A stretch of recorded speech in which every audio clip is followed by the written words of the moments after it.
Hello বন্ধুগণ, 2 শালিক আজকের পর্বে দেখতে পারবেন খুচরা ব্যবসায়ী কনফিউশন হয়ে যায় আঁখি ঝিলিককে দেখে। লাইক দিয়ে বিস্তারিত জানতে থাকুন। রাস্তায় চারানার প্রচণ্ড খিদে লাগে। তখন দেবাকে বলে, আমার খিদে লেগেছে, তাড়াতাড়ি আমাকে কিছু খাবার এনে দাও। তখন শশা নিয়ে যাচ্ছিল এক ভ্যানগাড়ি, তখন তার কাছ থেকে শশা খেলো।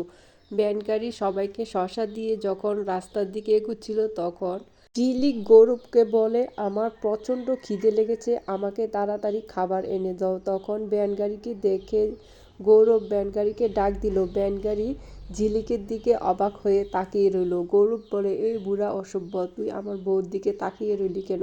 বুড়া বলছে, এক্ষুনি তো সে আমার কাছ থেকে শশা খেলো। গৌরব বুড়োকে বলে, তুই কি মেয়াদ উত্তীর্ণ গাঁজা খেয়ে এসেছিস?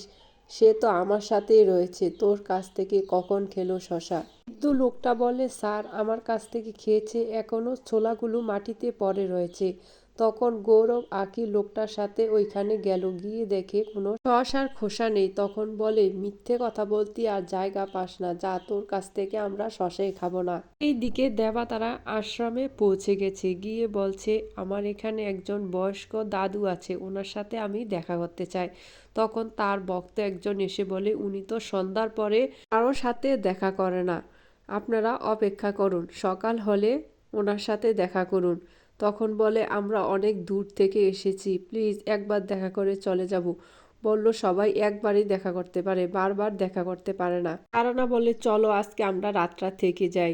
তখন বলে, রাতটা কোথায় থাকবো, এখানে হোটেল আছে কিনা তাও তো জানি না। এইদিকে গৌরব ঝিলিক চলে এসেছে, কিন্তু বাইরে প্রচণ্ড বৃষ্টি, গাড়ি থেকে বের হতে পারছে না। বলছে, কিভাবে গাড়ি থেকে বের হবো, গাড়িতে তো থাকা যাবে না।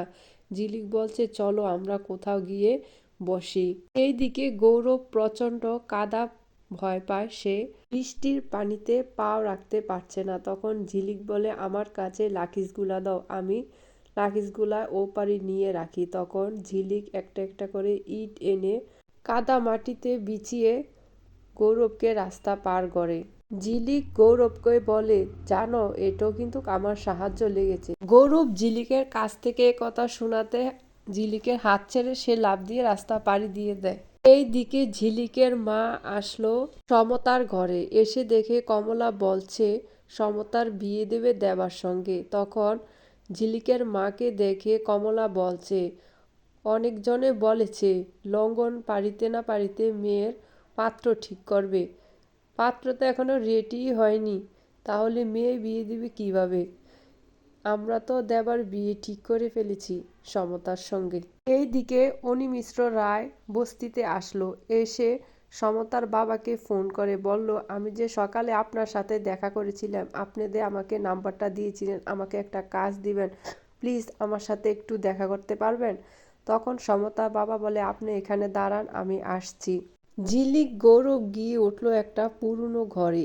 এই ঘরে আবার আঁখি দেবাও উঠেছে। তখন আঁখির জামা কাপড় সব ভিজে গেছে। দেবা একটা নিজের শার্ট আঁখিকে দিয়ে বলে, তুই এটা পরে নে, সব কাপড় তোর ভিজে গেছে। দেবা, আঁখি, ঝিলিক, গৌরব কি একে অপরের সামনাসামনি হবে? অবশ্যই কমেন্টস করে জানাবেন।